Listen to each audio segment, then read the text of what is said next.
Let's cultivate our motivation. So as we go through every day, everything seems kind of normal. We know we have problems, but how our mind works seems fairly normal, fairly accurate. But when we look a little bit deeper and apply the Buddhist perspective, we'll see that our mind is very often out to lunch in the sense of not seeing things correctly.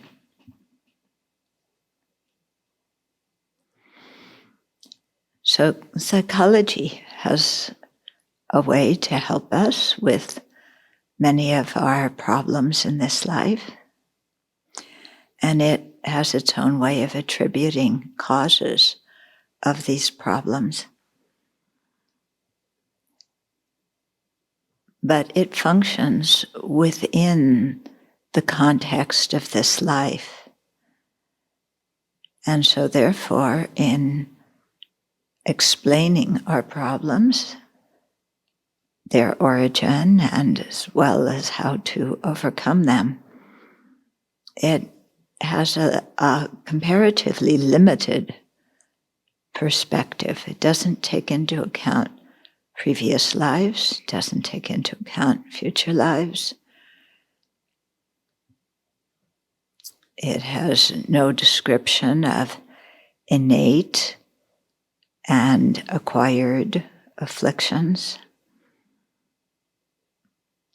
And the whole way we perceive things is assumed to be correct. There's no investigation of grasping at inherent existence.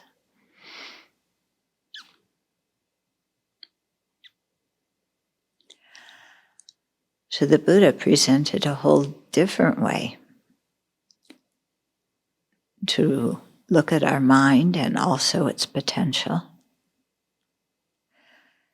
And as we learn it, the way we understand life, the way we understand ourselves, changes quite a bit. We begin to see potential we didn't know we had, and we begin to see misconceptions that we didn't know we had either.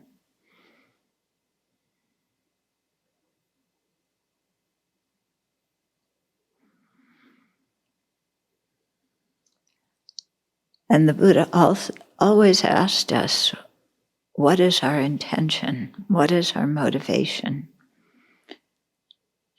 Because that's the real thing that tells whether an action we do is constructive or destructive.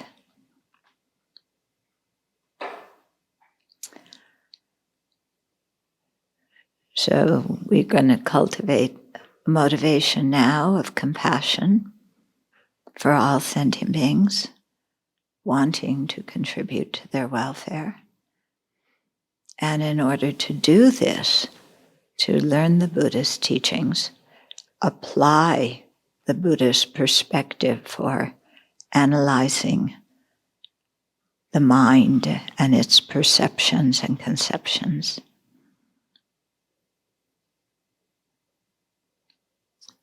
And to learn what to practice and what to abandon on the path. So we can really develop our potential so we can be of the greatest benefit to all beings. And so the class this evening is one step in that direction. This class is in the middle of the book, Samsara, Nirvana, and Buddha Nature. And we're on, I believe, is it chapter 5? That's about afflictions and karma and their seeds and their latencies. And so we've been talking a lot about, in the last section, about manifest and about innate and acquired afflictions, and then also about manifest and latent or seeds of afflictions. Okay, so innate afflictions are the ones that come with us from one life to the next. We've had them since beginningless time. Nobody put them in our minds, and nobody else can take them out. They just go right along as our mind goes along. And we often don't even, some of them we don't even notice. Some of them we do notice, but we don't necessarily see as harmful. But they're called afflictions because they disturb the mental peace. Okay, acquired afflictions are misconceptions that we learn in this particular life. Yeah. So based on the innate afflictions that see things in the wrong way, then we develop particular ways of those afflictions manifesting in this life. Okay? So, for example, if we take anger, innate anger would just be the tendency, when we don't like what's happening, we aren't getting what we want, things aren't happening the way we want them to happen, then we get frustrated and fed up and angry.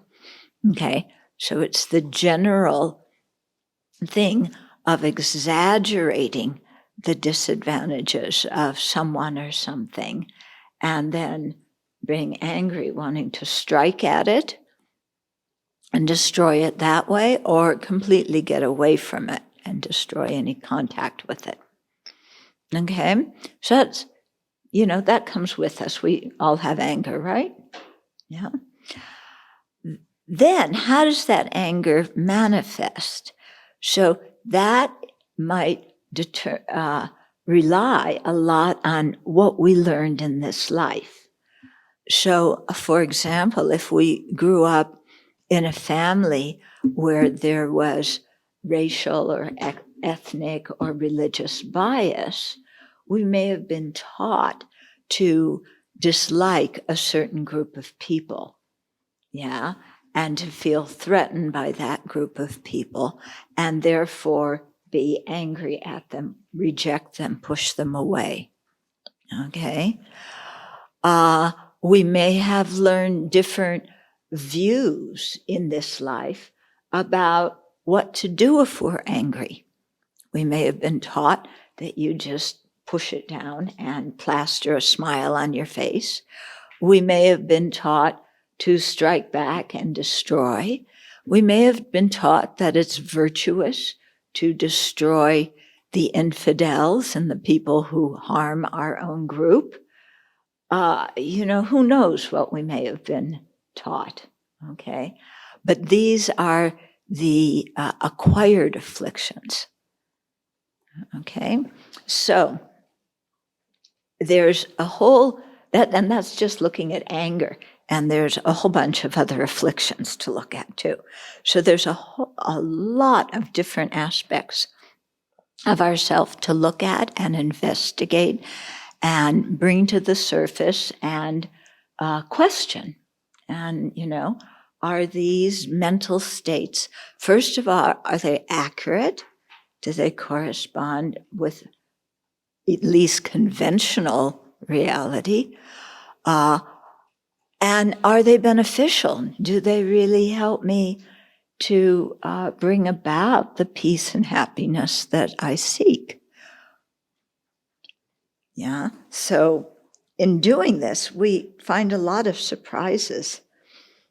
For example, that, we have all sorts of opinions that we aren't really proud of having, okay, that we justify, rationalize our bad behavior, that we are habituated to certain behaviors, and we're kind of like push button, Somebody says something in a certain way to us, a certain affliction arises, bang, we act it out. And we do this over and over and over again and wind up actually shooting ourselves in the foot. Yeah, especially with anger. Yeah, because anger is pushing people away. And we think, when we're angry, well, I want to push those people away. They're destroying my happiness and interfering with me. But when you really investigate, are we happy when we push people away? Or would we be happier if we could find a way to relate to them? Okay, so we wind up questioning a whole lot of things that we may never have looked at or questioned before. And what we come up with may often surprise us. Yeah? Okay, so we've been talking about the innate and afflictive. Innate and acquired afflictions. Then we started talking about the manifest form of these afflictions and the seed form of them, and also the latency form of them. Okay, so when different mental states are manifest, that means that we're experiencing them right now. Okay, but if we take something like anger, again, we don't always experience anger. We aren't always angry. Sometimes our mind's neutral. Sometimes it might be virtuous. Yeah. So there's incidents of anger that manifest in our mind. But what connects one incident of anger with another one? We can't just say, oh, I was angry and then my anger disappeared, because if my anger truly disappeared, there would be no cause for it to arise again. Yeah, because the anger would have been totally exhausted. But it comes up again in certain circumstances. So that's because there is a seed of anger. Okay? And so when the anger is manifest, it's there, we know it. So hopefully, sometimes people have manifest anger, they don't even know they're angry.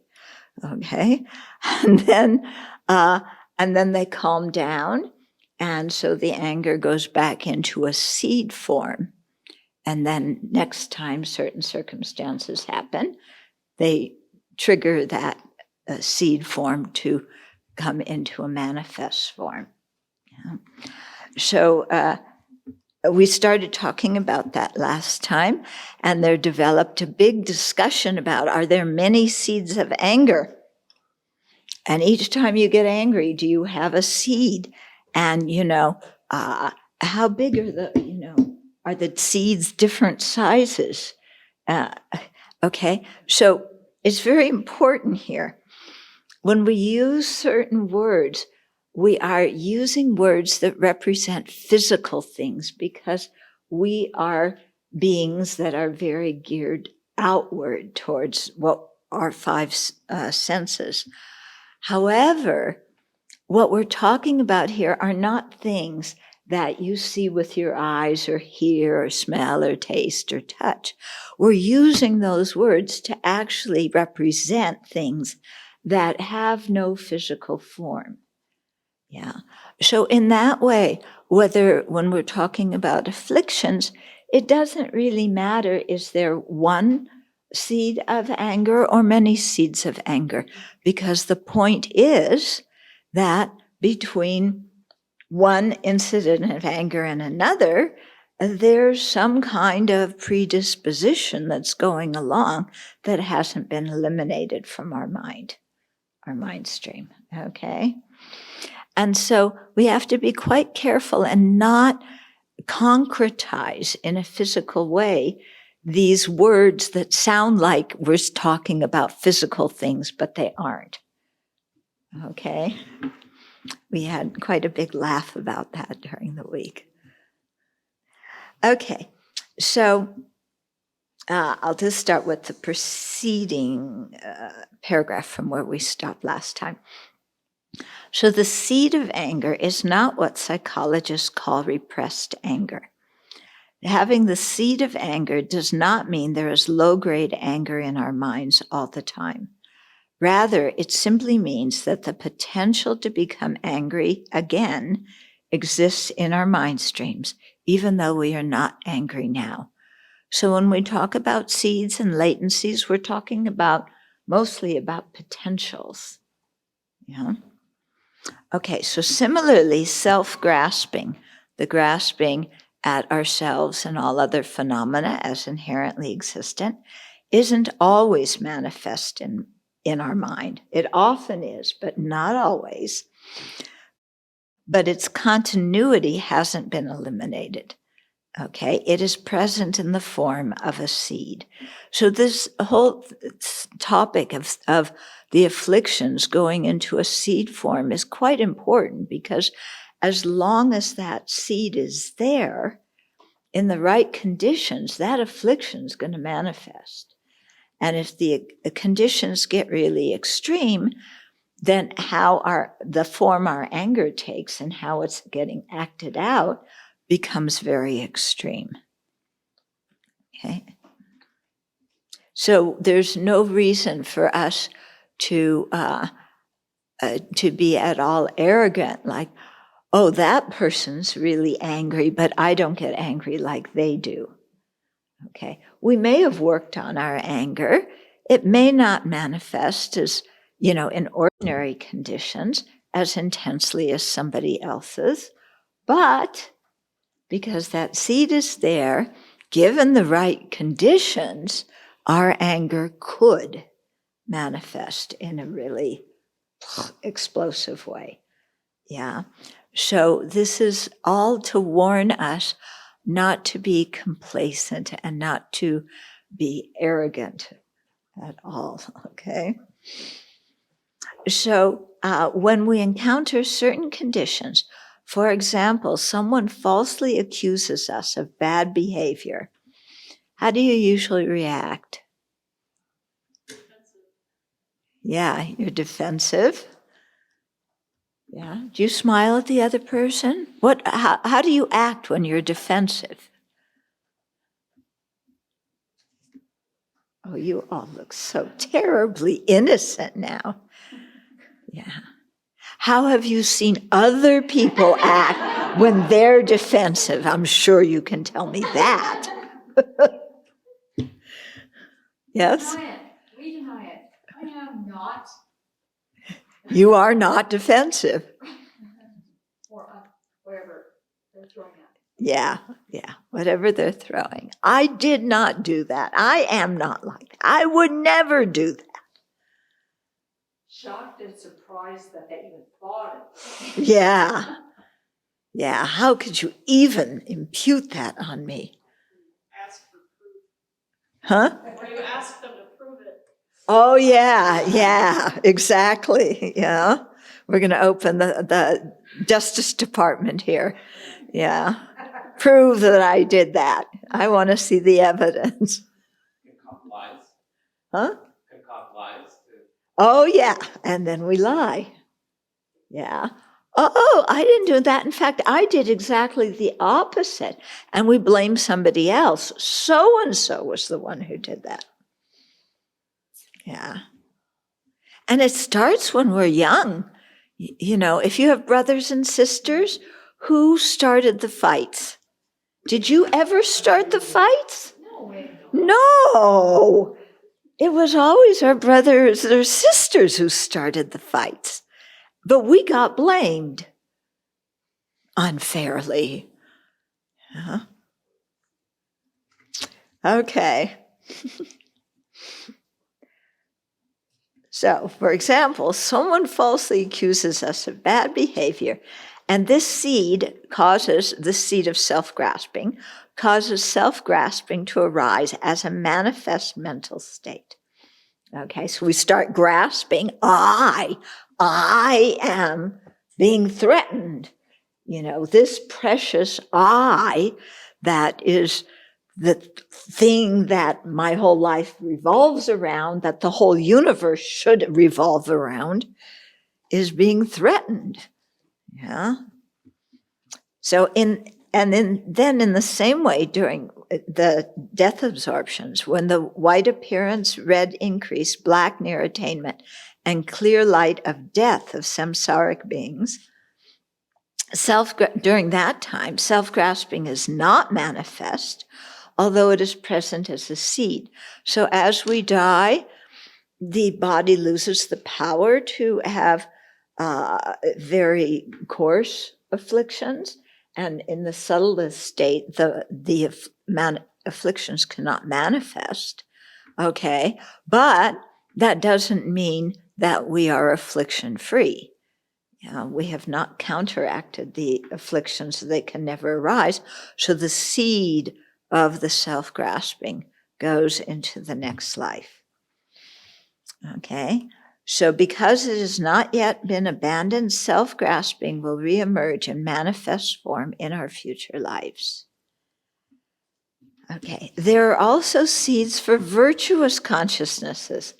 Whew. Okay, these enable us to experience manifest faith, wisdom, concentration, and compassion today and again tomorrow, even though they were in seed form for a while when we were asleep. And also depending upon what we trained our mind in previous lives, if we really put energy into training the mind in, let's say, love and compassion and fortitude to overcome anger, and we trained our mind well, we reinforced the seeds of those virtuous mental states, then those seeds will also come with the consciousness. And when we, in our next life, being kind and compassionate may come a lot easier. Okay. So there are also seeds for virtuous consciousnesses. These enable us to experience manifest faith, wisdom, concentration, and compassion today and again tomorrow, even though they were in seed form while we were asleep.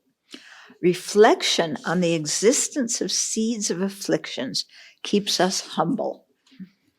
After working hard to subdue a particular affliction, okay, so you may have one affliction that really is troublesome in your mind. Maybe it's greed or clinging attachment or resentment or belligerence or rebelliousness or laziness or, there's a whole bunch you can choose from. Yeah, but you work hard to subdue a particular affliction. And, when we apply the antidotes, they work. Yeah, and we see that the affliction goes down. So we may think, oh, that affliction is taken care of. I don't need to continue working on it. Yeah, like, oh, I used to be so angry. I've worked so hard on it. Now I don't blow up the same way I used to. Yeah, so I don't have to, fuss about my anger so much now. It's, it's not so big. Okay, but and here I'm talking about my experience. My experience is that when we think like that and become a little bit smug, the affliction will once again surge up strongly when we least expect it. Just when you thought you've overcome that one, and that certain circumstances that used to trigger you badly won't trigger you. It comes out of left field when you don't expect it, and the whole thing comes right back again. Yeah, because the seed is still there. Okay. Because the seeds of afflictions remain on our mind stream, complacency is ill-advised, whereas humility brings the heedfulness necessary to stay on track in our practice. So we always need to be aware of what's going on in our mind. Yeah. And not just say, oh, that affliction doesn't bother me anymore. Okay, then the Pali tradition, so this is the one practiced mostly in Southeast Asia.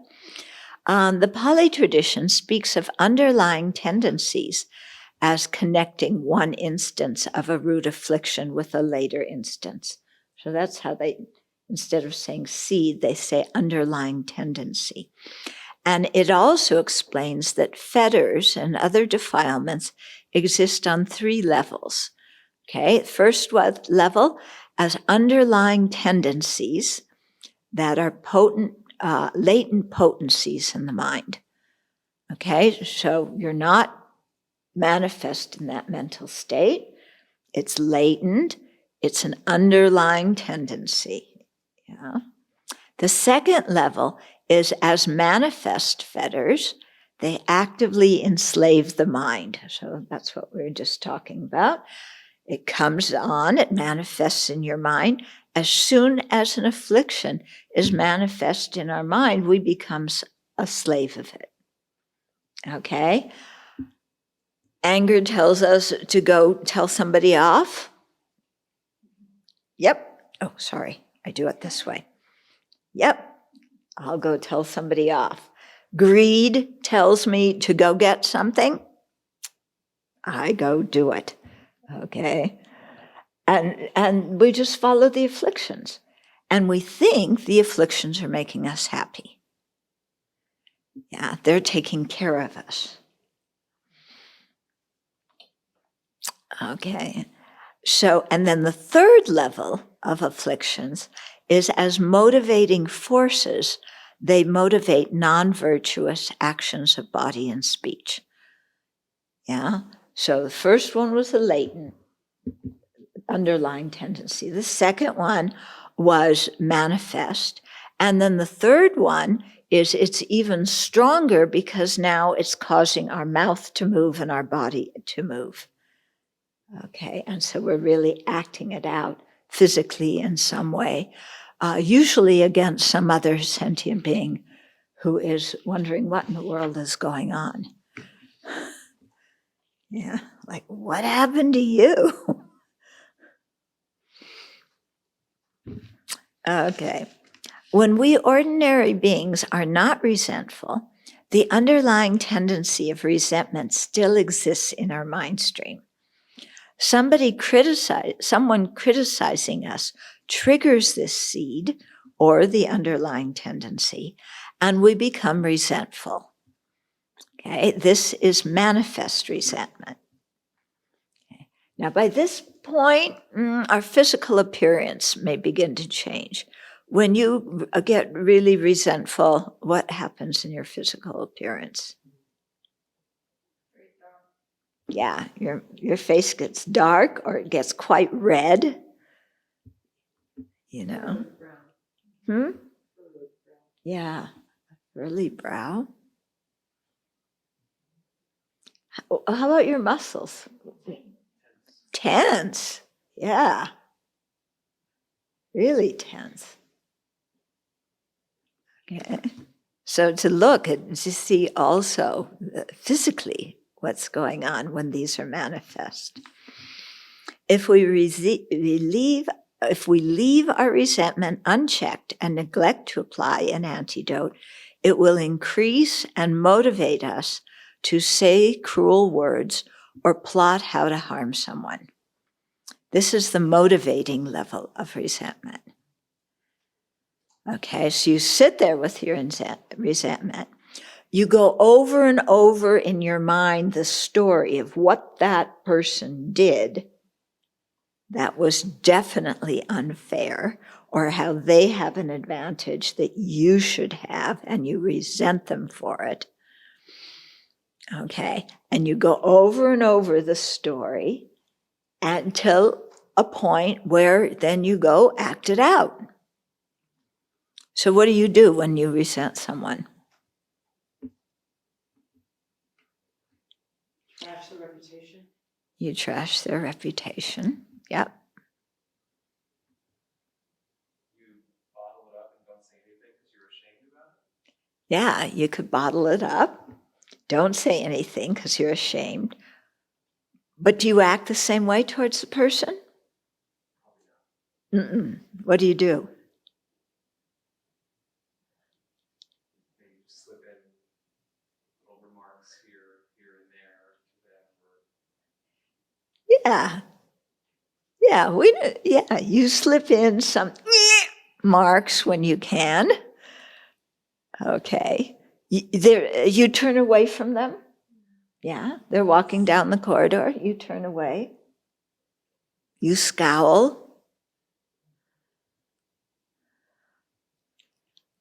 Okay. Okay, so that's the motivating level. So a monk at the Buddhist time believed that fetters existed in a person's continuum only when they were manifest and active. In other words, when they were latent, they were completely free, of that affliction. If that were the case, the Buddha replied, then a newborn infant would not have the view of a personal identity because she doesn't even have the notion of a personal identity. So a baby would not have grasping at at an I, their own I. Okay. That grasping was what sets off the whole self-protective mechanism and greedy mechanism and all of that. So do you think a baby is completely free of self-grasping? Do you think they come in as blank slates? Why not?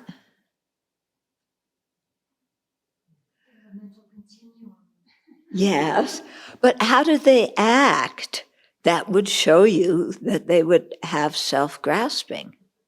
The process in the bottle when they look for your body. Sure, yeah, we will. No, how do they act in this life? Naja, when you're in the body and you crave in your body, how can you not have continuous craving for this body that you craved in the body? I mean, it can't just vanish because you take a new body. Could you speak slower? Okay. We have this thing going. And move your mouth. Yeah. Okay. So when we are in the bardo and we are craving a body to be reborn, so we have this strong attachment going on, and then we are finding our way in a new body. So how that has to continue. So we are in this body, and this craving is with us, this craving for that body. It's just in the nature. It can't just disappear because we take a body. Yeah. I'm not sure I got it, but what you're saying is that there's craving, and the craving in the bardo makes us look for a body? Of course, we have attachment going on as a normal person, and that attachment drives us to be reborn. Yeah. Right, yeah. Yeah. But what do babies, my question is, what do babies do now in this life? Yeah. Cry. Okay. They cry. Why did they cry? I'm hungry. I'm thirsty. I'm cold. I want some love. A loud noise scared me. Yeah. Do they have some grasping at the I, at the person? You bet. Yeah. Babies aren't sitting there thinking, for the welfare of all sentient beings, I will shriek in the middle of the night. Yeah. Okay. So what the Buddha is saying is, if because this monk said that people only have fetters if they're manifest. So the Buddha says, oh, you mean babies, when they're quiet and peaceful, don't have any fetters because they don't even have the idea of, a self or anything like that. Okay. But the underlying tendency to the view of a personal identity is present in that person's mind, in mind stream. Similarly, a newborn does not have the notion of teachings, the Buddha said, yet the underlying tendency to doubt the teachings is in him. Okay, so even as a baby, you have that underlying tendency to doubt. And then when you start learning different things, then you start doubting them. Infants and all other beings who have not attained stream entry, in other words, have not seen the nature of reality directly, have the 5 lower fetters, okay? So a view of a personal identity, doubt, the wrong view of the practices and precepts, sensual attachment, and malice.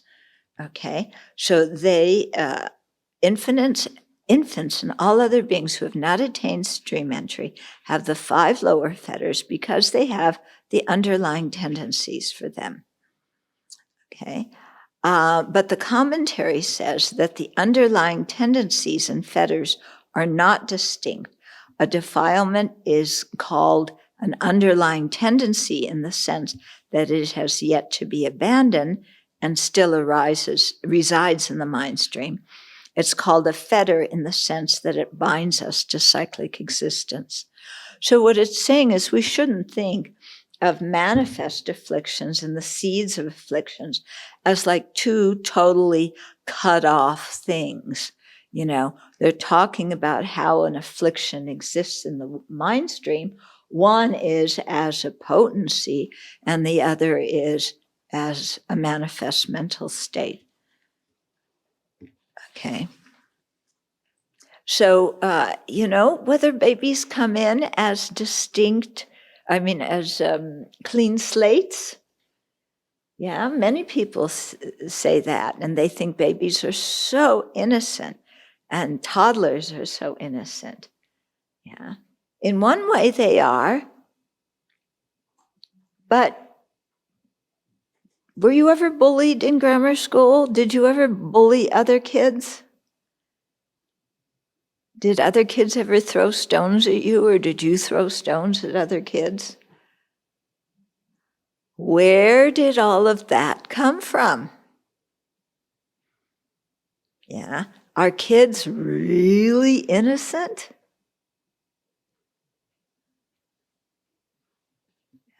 There's, if you study child psychology, there's a stage called the terrible twos. Okay, anybody who's a parent? Yeah, do you have kids? Okay, yeah, you have kids. Anybody else have kids? Yeah, terrible twos. What's the prominent word in the terrible twos? No. No, and mine. Okay. All of a sudden, this notion of mine becomes very strong. And also the ability to say no and assert oneself. Yeah. Now, if babies were clean slates, how did they learn all of that in 2 years? Yeah. It seems like just developmentally, some seed that was there gets triggered, and those thoughts come, and mine, that thought stays, it is manifest so much in our life after that. Yeah, and no, oh my goodness, that's one of our primary vocabulary words, isn't it? Yeah. Hello. No, I won't do that. I just said hello. That doesn't matter. I know you want me to do something. Okay. The higher training in ethical conduct helps us to restrain defilements before they can motivate destructive physical and verbal actions. Okay, because here it's talking specifically about our Pratimokia precepts. So these are not only the monastic precepts, but the 5 lay precepts that lay people can take. Okay, and they are specifically targeting physical and verbal actions. And so when we have reflected on those actions and we've come to the decision that we really don't want to do them, we really don't want to act that way, but that we do lose control of our mind and we have a strong tendency to do things, then we take precepts, because the precepts will really protect us from acting out those habitual behaviors. Okay, so that's how the higher training in ethical conduct really helps us tame the very gross kinds of afflictions, or the very harshly manifest kind, I should say. So the higher training, that's the higher training in ethics. The higher training in concentration suppresses the manifest level of defilements, although it alone cannot eradicate them, because they still exist as underlying tendencies in the mind. So when we can actualize the jhanic states of concentration, then the very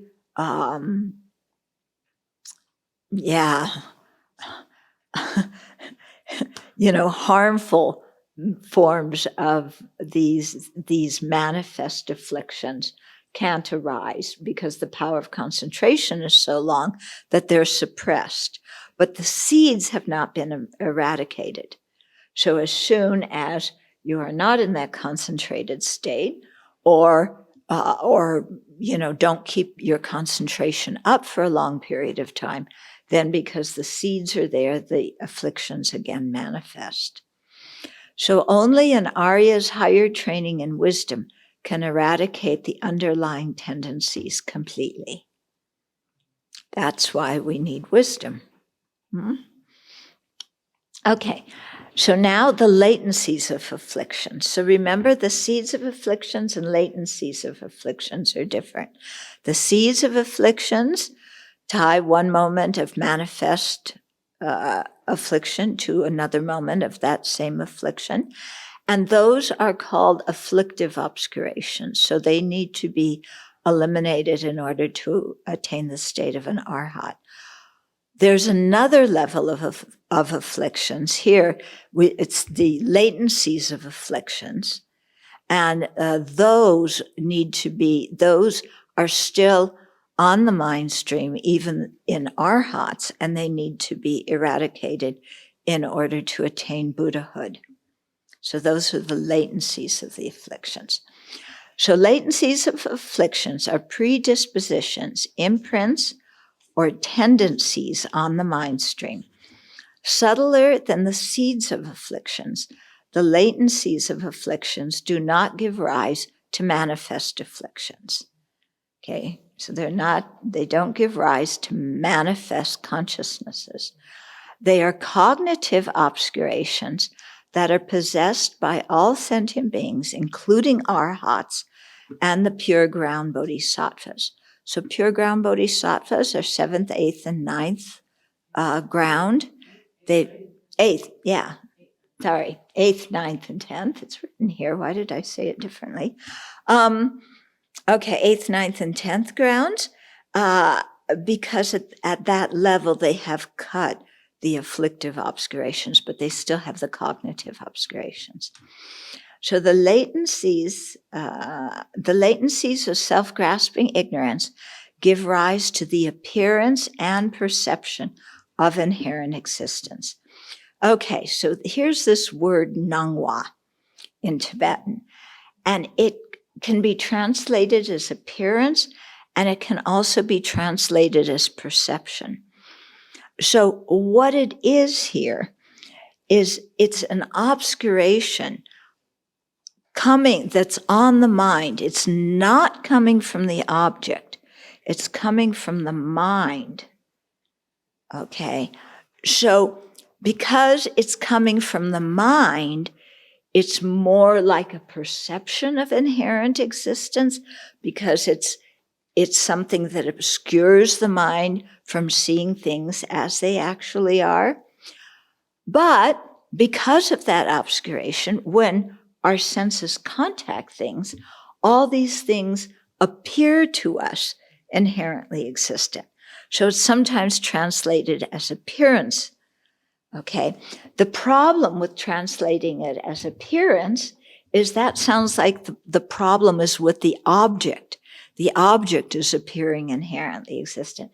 The problem isn't with the object. It's with the obscuration on the mind. So there's no good English word that has both of those connotations. So sometimes it's translated as appearance, sometimes as perception. It's one of those words. Okay. So latencies of ignorance and of afflictions also obscure the mind from directly seeing the two truths simultaneously.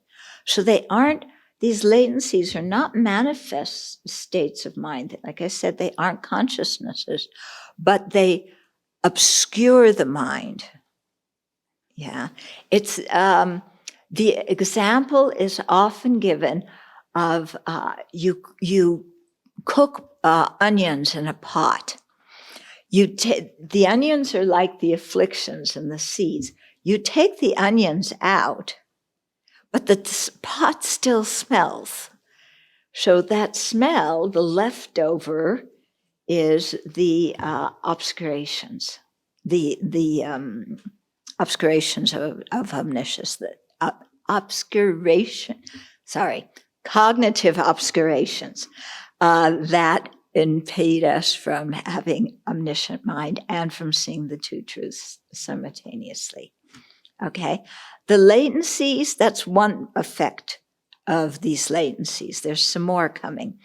The latencies of attachment and other afflictions also cause arhats to behave in peculiar ways sometimes. Okay, so arhats are completely free of all the afflictions, the manifest ones and their seeds. They're liberated from cyclic existence. They no longer take rebirth in samsara. So it's quite a high realization. Okay, but sometimes they behave in very peculiar ways. Okay, so sometimes they may spontaneously jump, sometimes, which would be seen as unbecoming behavior for a monastic, especially, an arhat monastic. Sometimes they may speak harshly, or they have unclear clairvoyance, or even though they don't have any afflictive motivation. So they have no motivation to speak harshly, no motivation to harm anybody, but the latencies on the mind bring about these habitual behaviors that are like spontaneously, uncontrollably happen. Yeah. It's strange to think of. Mm-hmm. It seems like since those are actions, they would come from karmic seeds that are left on the mind, not from latencies. No, they said they're from the latencies of afflictions. Yeah. Okay. So this latency is more like a habit. At Buddhahood, all cognitive obscurations, as well as all latencies of afflictions, have been eliminated forever, so that a Buddha's body, speech, and mind are completely free from impediments and endowed with all excellent qualities. So the reason they wouldn't be from seeds of karma is because the actions done that would cause that would be, they would not have a high intensity of motivation. And the arhats anyway are free of clinging and craving and self-grasping that would trigger a karmic seed to ripen like that. Although it's coming that, some strong karmas can ripen, yeah, according to the Pali system, not according to the Sanskrit system. Okay, so that's latent afflictions. Now, karmic seeds and latencies. So karmic seeds and latencies, their seeds and latencies, it has the same meaning. There's not a difference in them. And their purification. So although the seeds and latencies of afflictions are different things with different functions, the seeds and latencies of karma are the same. They are the legacies of non-virtuous actions and polluted virtuous actions that have the capacity to give rise to suffering and happiness in samsara. Okay, so this is talking about even the virtuous actions we do are polluted as samsaric beings because they, what lies behind them is often self-grasping. Okay, so self-grasping itself, we talked about this before, is not non-virtuous, it's neutral, and so under its influence, we can create either virtuous karma or non-virtuous karma. Okay, so we have these seeds or latencies of actions that we've done. So their fruits are ripening results, causally concordant behavioral and experiential results, and environmental results. Okay, what are the ripening results of karma, of karmic seeds, or of karma? The rebirth that we take. Yeah. What is the causally concordant behavioral result? Tendency to do the action again. What's the causally concordant experiential result? You experience somebody will act similar in how you acted towards somebody else will act similar to you, and you will experience what you caused somebody else to experience. And the environmental result? Yeah. So where we happen to be born. Or where we live, even you don't always live where you're born. So karmic seeds that cause rebirth in samsara are true origins, but they are not afflictive obscurations. Okay, so while they are not eliminated at arhatship, these seeds can no longer ripen because craving and clinging, the factors that stimulate their ripening, have been eradicated. Yeah, so because there's no craving and clinging, the karmic seeds that cause the ripening result of another rebirth cannot ripen because the cooperative conditions for them, craving and clinging, aren't present. In the context of the 10 paths of non-virtue, the 3 that are done by mind, covetousness, malice, and wrong views, are afflictions. Okay, so you may remember this from volume 2. Yeah. So when they cease, they leave the seeds of afflictions on the mind stream. Yeah. So those are the 10 pathways of action that are done by the mind. The mental factor of intention that shares the same primary consciousness with those afflictions is karma. So the afflictions, covetousness, malice, and wrong views are afflictions. In that mental state, that that manifests, that primary consciousness, also has the mental factor of intention. That mental factor of intention is karma. Okay? And so the mental factor of intention that shares the same primary consciousness with those afflictions is karma. And that intention leaves seeds of destructive karma on the mind stream. Okay? So the question had come up before, if those last three of the 10 non-virtues, coveting, malice, and wrong views, if they're afflictions, how do they leave karmic seeds? They don't leave the karmic seeds, but the mental factor of intention that shares the same primary consciousness, or that is in the same mental state as them, that's what is the karma that leaves the seed, the karmic seed. Okay.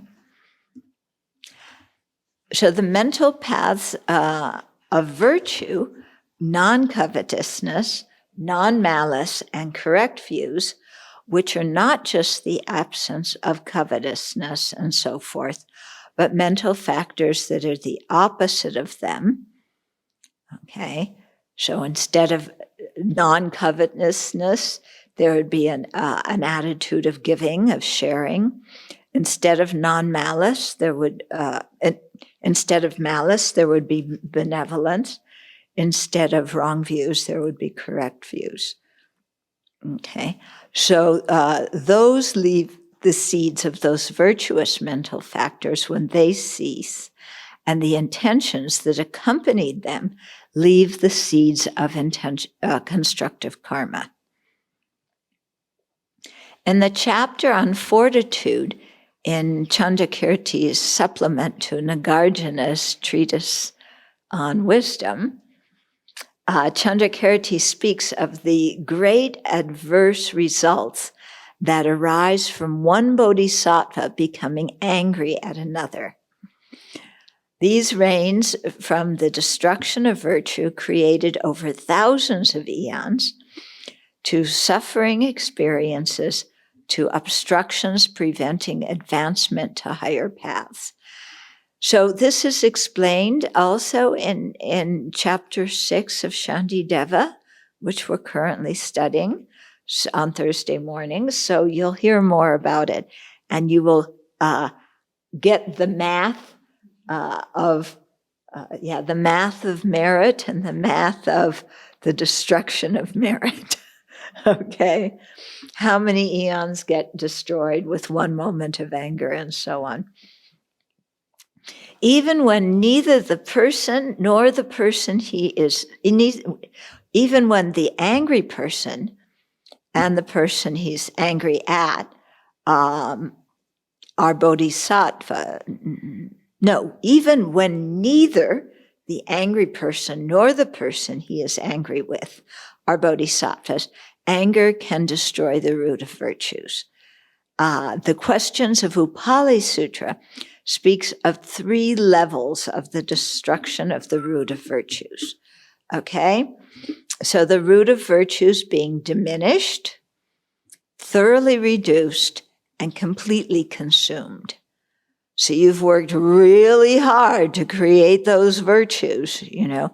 Every morning you got up, even though you were half asleep, and you made offerings on your altar, barely keeping your eyes open, okay, but you created virtue, or you did some special virtuous action that you really thought about a long time and planned for and executed really perfectly. Okay, so these roots of virtue, there's 3 ways they can be obstructed: diminished, thoroughly reduced, and completely consumed. So diminish means the increase of roots of virtue dwindles, but the pleasant results are not destroyed. Okay, so, you know, very often if you have the roots of virtue in your mind and you continue to do virtuous actions, those roots can increase. But here the increase dwindles. Mm-hmm. Yeah, because you got angry or generated wrong views that interfered with them. Okay, but the pleasant results are not destroyed. Reduced means that the pleasant results are minimal. Okay, so you work for 3 eons, and that much merit, the results are minimal. Okay, and completely consumed indicates that the virtuous karma cannot ripen. We don't want that to happen, do we? With the last one, where the karma is blocked from ripening, the potency of the seed to bring pleasant results is destroyed, but not the seed itself. So it's the seed's potency to bring good results is destroyed. It cannot ripen in that way, but the seed is still on the mind stream and acts as some kind of obscuring force on the mind stream. These seeds of virtue are those from the collection of merit created by generosity, ethical conduct, fortitude, and other compassionate actions. Actually, I don't know if the seed of virtue, if it was polluted virtue, yes, the seed will probably still be some kind of obscuration on the mind stream. Say they are not seeds of virtue from the collection of wisdom, which are created from meditating on selflessness and emptiness, and by arranging for texts on those topics to be taught. Okay, so diminished, reduced, and completely consumed. The Akashagarbha Sutra says that transgressing the root bodhisattva precepts destroys previously created roots of virtue. And Shantideva's Compendium of Instructions, or Shiksha Samuchaya, warns that spending time with benefactors, when you have the motivation to receive gifts from them, bragging that we possess spiritual attainments that we lack, and abandoning the Dharma by giving incorrect teachings, but saying they are the Buddha Dharma, that these 3 things also destroy our roots of virtue and impede our progress on the path. So these are big warnings from us, things that are very important not to do because they're especially powerful non-virtue, okay? So you can see spending time with benefactors, and the whole reason you're doing it is, you kind of butter them up and you hope that they'll give you some kind of gift or some new clothes or some money or take you out to your favorite restaurant. In other words, there's polluted motivation to get something out of someone. Another one is bragging that we possess spiritual attainments that we don't have. Yeah, I've realized this, I've realized that. Or I had this far out meditative experience. I think I must have been close to realizing emptiness. Or Kuan Yin appeared to me, and talked to me. These kinds of things, okay? So you brag about them. Yeah, I mean, you got to talk about something with your Dharma friends, and you can't talk about how much dope you have anymore. So, this is the good currency that you can use to impress somebody now. Okay, you brag about your spiritual attainments. Yeah. Or abandoning the Dharma by giving incorrect teachings, but saying they are the Buddha Dharma. And so this one is really bad because here you haven't learned the Dharma well, or even if you have, you don't agree with certain things. So you make up something that sounds good, sounds spiritual, and you teach that.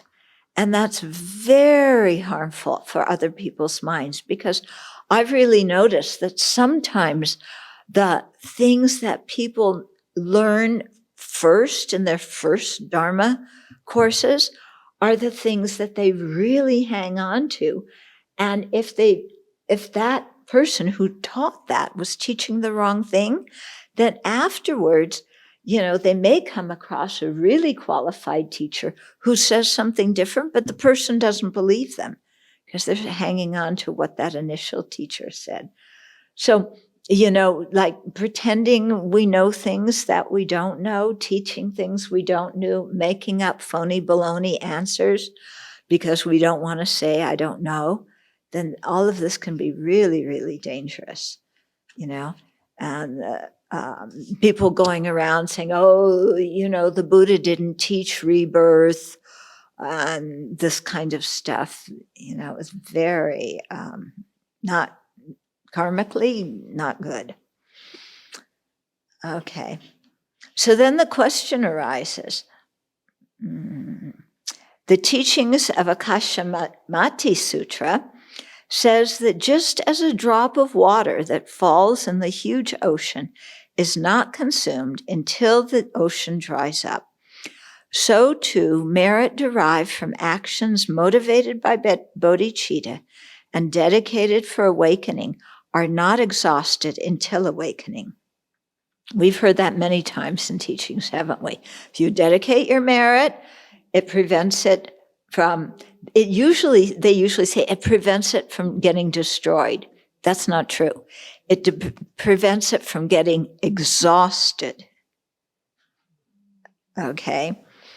So the analogy of the drop of water in the ocean indicates that the merit of those actions is not exhausted when the effects arise. The merit will continue to bear fruit until awakening. Okay, so usually karmic results, as soon as they bring the result in samsara, their potency is exhausted and they can no longer bring results. Okay, when that potency is exhausted. But here, actions created, motivated by bodhicitta, dedicated for full awakening, even those actions result in some good benefit, like you get another precious human rebirth or something, or you meet fantastic teachers, that merit doesn't get exhausted until you attain awakening. Nevertheless, these roots of virtue may still be harmed by anger. Okay, so exhausted and destroyed are very different, and sometimes people translate it as the merit is not destroyed, but that's not correct. Okay, so in the case of purifying non-virtue, when we ordinary beings apply the four opponent powers, which are regretting the non-virtuous action we did, the power of reliance, which means in your mind, restoring the relationship with whoever you acted negatively with. So taking refuge if we did something negative in relationship to the three jewels or our teachers, or generating bodhicitta if we acted negatively in relationship to sentient beings. Third opponent power? Okay. Well, the power of the remedial reaction. So you do something, some virtuous action, And then the fourth one, the power of resolve or determination not to do the action again, or at least not to do it for a certain period of time.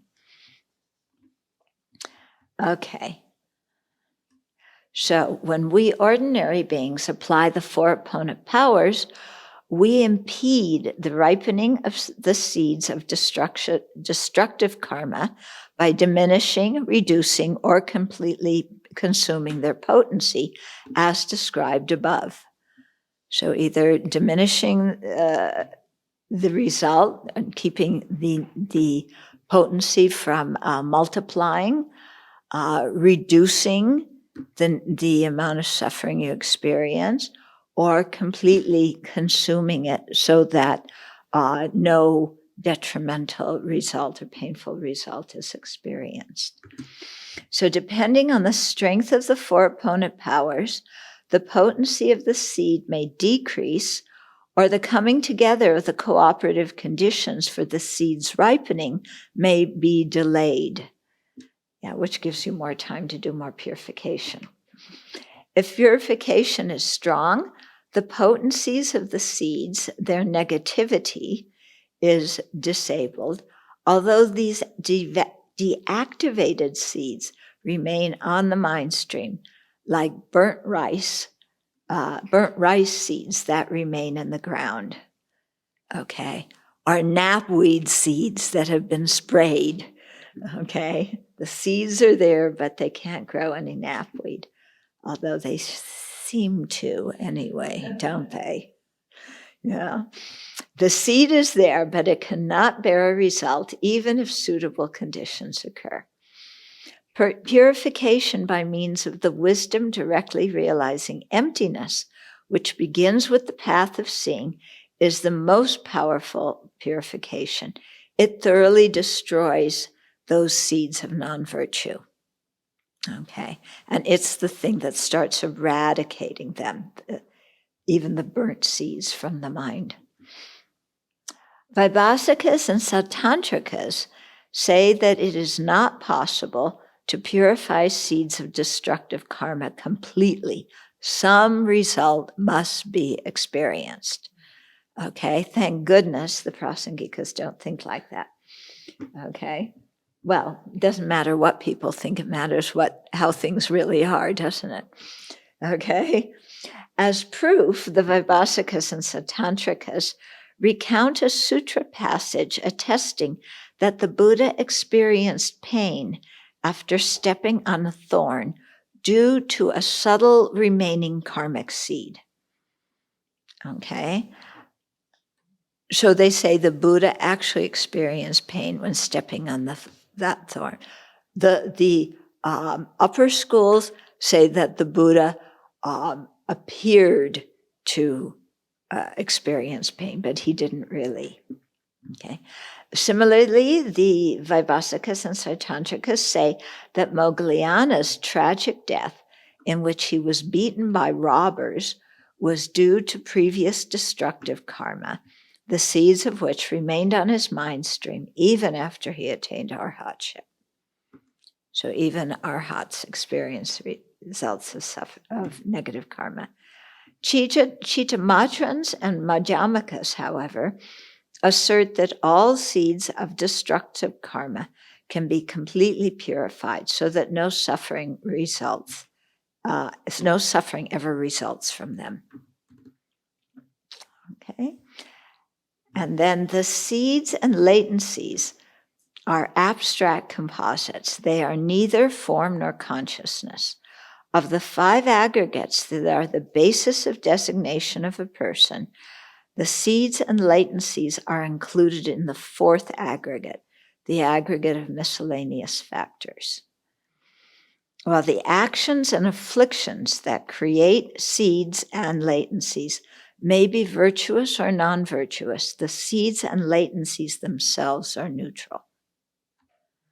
Okay, so we shouldn't say the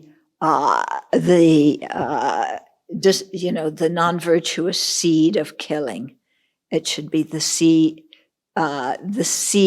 of killing, or the seed of the non-virtuous action of killing, so that the non-virtuous always modifies the action, not the seed. Okay. So, questions, comments? So the stories about the arhats who have these weird quirks, does that come from the Pali Sutra? I think it must, as well as the Mahayana Sutras, yeah. They say that sometimes they act like monkeys, they'll swing on a tree. And then I had a question about the results of karma. And how does committing an action lead you to have it done to you, or to have the experience that another person had? Like, how does the mind know that? What do you mean? you know, if I insult you, you feel hurt. Your feeling of hurt is, the karmic result of you saying painful things to somebody else. But how does the seed know what the other person felt when the action was committed? It isn't you insult me, so I insult you back. No, I know. Yeah. Yeah. Mhm. But what do you mean? How does the seed? It's just the circumstances are there, so the seed ripens. Mhm. It's like a mind-to-mind transmission of some kind. No, it's just, I don't think I really understand your question. It's like if you insult me and I feel hurt, and then later on the same thing happens to you, why? How does my hurt cause you to later feel hurt? Oh, because I said the harsh words to you with the intention to hurt you. Okay, if I don't have the intention to hurt, but you're super sensitive and feel hurt, I don't accumulate that negative karma. But in this situation, I had the negative intent. I really want to give it to her. Yeah. So there's the appearance or the perception of inherent existence, right, that we have. What about the other three distortions, like of permanence or satisfactoriness or beauty? Yeah, I've asked about them. And they seem, they're innate, okay. But what's your question about them? We have the appearance of them. Are they like our sense perception of permanence or of beauty? Oh, you mean like similar to like the latency of inherent existence? Of that. Oh, let's see, that's usually, I think by the time you're an arhat, maybe, foul things still appear to you as foul. You don't have pure perception. Yeah. So maybe something like that. Whether impermanent things appear as permanent to an arhat, that I wouldn't think so. Yeah.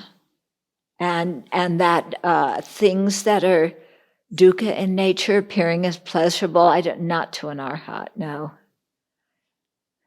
Yeah. And the appearance of things being foul, that one they've called, the appearance of things that are foul by nature appearing as pleasant. I don't think they'd have that one either.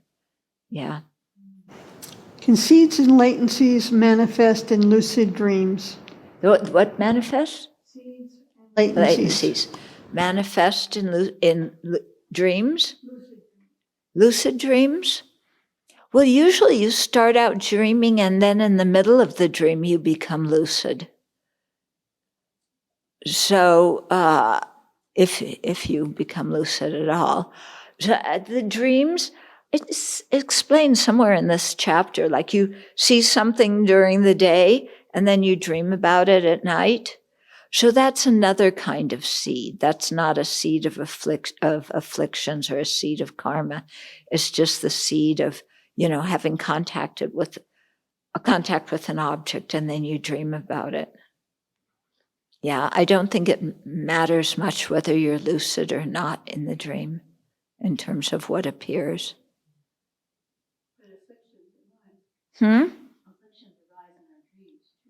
Yeah. So that would be the seed of affliction manifesting as afflictions in your dreams. Yeah. Do pure ground bodhisattvas also act in peculiar ways like the arhats? It seems not. Yeah, it seems not. I've never heard that said about them. And, what's the difference, you may ask? Their incredible accumulation of merit, because by the time if they're following the sutra path, by the time they become an 8th ground bodhisattva, they've spent 2 countless great eons creating merit. So with that, they probably wouldn't have those kinds of actions. So the text mentions, depending on the strength of the 4 opponent powers. So what can we do to strengthen this? I mean, regret is key, right? Yeah, that's the key one. And if that is really clear in our mind and heart, will that enhance the others? Of course. The stronger you regret something, the stronger, you're going to make all the other amends. Okay. Yeah. And especially if you really regret something, then you can really say that I'm done with that. Yeah. And may have a very strong determination not to do it again. So back in the beginning of what we talked about, there was the discussion of self-grasping being manifest or not being manifest in the mind. Mm-hmm. The two examples seem fairly extreme of, manifest when you really have that self-grasping of I've been criticized or it's latent at the time of death. Mm-hmm. So if I'm asleep, if I'm kind of just in a neutral state, staring at some clouds or something. That the self-grasping may not be manifest at that time. Okay. Yeah. But it doesn't mean that you're seeing things exactly as they are. There's still the appearance of inherent existence. Okay. So seeds and latencies, obviously, these don't refer to physical things, they're propensities. But being that these are what travel in our mind streams from life to life, like what is the stuff of the seed? If it's immaterial, where is it stored within the mind stream? How is it stored? Well, it's like the mind stream. Where is the mind stream? The mind stream's totally immaterial too.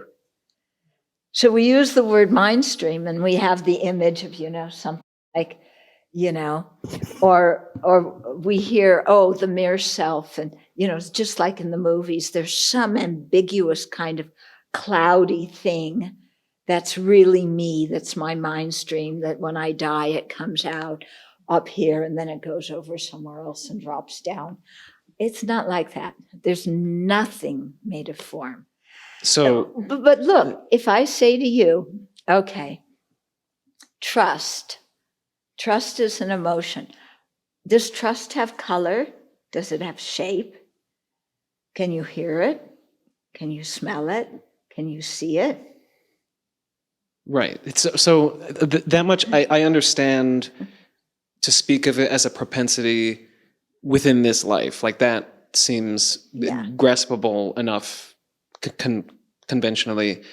But I guess I'm a little stuck on understanding in like a authentic way beyond like language and labels and sort of we call this thing a seed. It's not literally a seed. And understanding the storage system within the mind stream, so to say. So again, we're still looking. What's the storage system? How do you file it? And there is no storage system like that. There's no kind of department in your mind where, okay, here are all the non-virtues categorized according to their heaviness, but you can also switch it where they're categorized by the lifetime they were created in, or you can shift it, like some kind of really nifty database where you could see the things in different formats. It's not like that. And so we know that they must exist because of cause and effect. Yeah, and because we experience the results, and because otherwise, how else are you going to explain that, you were angry one day and angry the next? Yeah, because if there were no seed of anger, if after you got angry, okay, then there were no seed of anger, then as soon as you calm down, you are done with anger forever and ever. You never have to apply an antidote. You don't have to realize emptiness. You don't have to do anything. All you have to do is calm down, and then there's no more anger forever and ever and ever and ever. Huh? Mm-hmm. That's not what happens, is it? Right. So there's something that carries it, but and we want to see, because we think in symbols, mind stream, something's going along here. And the seed, there's a little seed that you put there. It's on a little thing that floats. It doesn't sink to the bottom of the stream. It's on this thing that floats, and then it floats along with the mind stream. Okay. And the mind stream leaves one body and goes into a next. So it's kind of like, the mind stream comes to this place where it's kind of like a waterfall. So it falls down and then it winds up going up again into another body, and it keeps going. Yeah. And we have this perfect visualization of something made of atoms and molecules, of something that's is not made of atoms and molecules. So then is it correct for, just as a way into understanding this and having faith in it, it's observing cause and effect and having faith in karma, basically? Mm-hmm. Ask the question again? Like the way into understanding it with conviction is through the observation of cause and effect. Yeah. Yeah. Done because, deal. Yeah, that's why, that's the context in which the seeds and latencies and so on are described as cause and effect. Yeah. Thank you. Mm-hmm. When we die, then there's a description of something that the consciousness leaves to the head, or there's certain, you do certain. This is also, it seems like it's something, there's something there. Yeah, it seems like it is, doesn't it? Yeah. Yeah. Ask somebody else. If things are truly innate, can we ever possibly imagine breaking free of, or innate? Can we ever possibly imagine breaking free of those innate things or values that we have? Break free. Yes.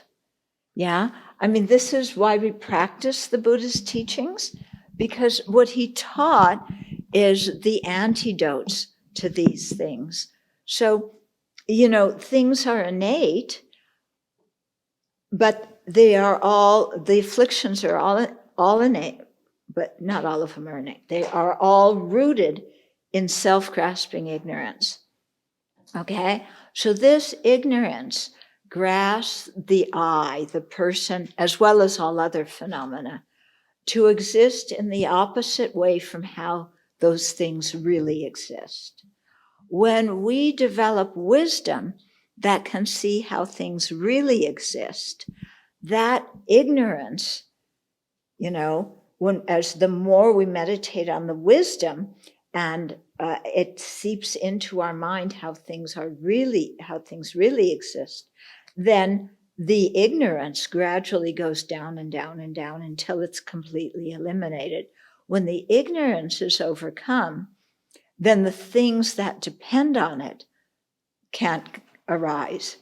It's like when you uproot a tree, you don't have to, knapweed, you stay here long enough, we'll show you some knapweed, okay? And when you pull the knapweed up, by the roots, then you don't need to pick the flowers and buds off of it because it's uprooted. It's not going to grow again. So I guess a follow-up question to that would be, doesn't that in a sense contradict the fact that things are innate? Because if you can learn certain behaviors just by observing them, you talked about kids, isn't that they observe other people doing that? I know for 2-year-olds, it's kind of hard for them, but unless they get that, they can't survive. It's like a nature nurture sort of thing. Oh, you mean some things that happen to us in the nurture actually increase the afflictions. Mm-hmm. That has to do with us taking this kind of body and mind under the influence of afflictions and under the influence of ignorance. When you gain those high realizations, then you don't have this same kind of body, and you don't have those same kind of innate emotional needs. We're a kid that is, observing other people acting in a certain way, and you pick up on it, and then you observe them, you can sort of unlearn the behaviors that you thought were important to you. Yeah. Okay. You can unlearn them. Yeah. If as ordinary beings, I mean, we may have, all of us had innate anger, but if you grow up in a family that didn't yell and scream at each other, but actually talked to each other when conflicts arose, then you would learn, oh, okay, I may feel irritated, but I do not need to act that way, and there's a way to resolve conflicts. So your anger level may go down, but it's not going to be completely eradicated until you realize the nature of reality that will cut the root of the ignorance altogether. Okay, so I guess, how did you get to that point where you can understand? You practice a lot. Okay. And it's a thing of studying or learning, hearing teachings, okay, reflecting, thinking about them, discussing them with people, and then meditating on them and integrating them in your life. So it's that 3-step process that you do with the teachings. Okay. Thank you.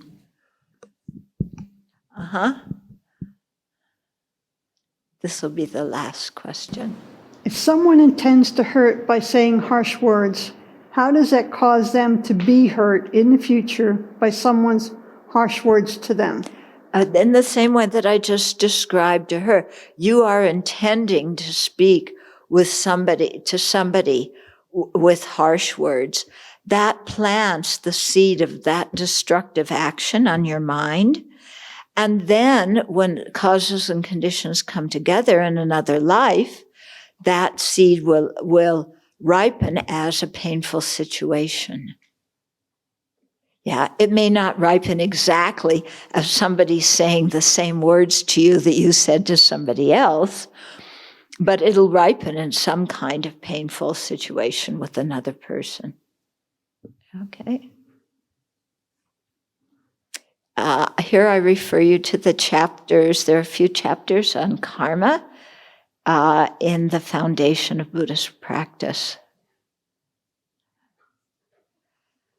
Okay, to be continued next week, but hopefully gives you something to think about.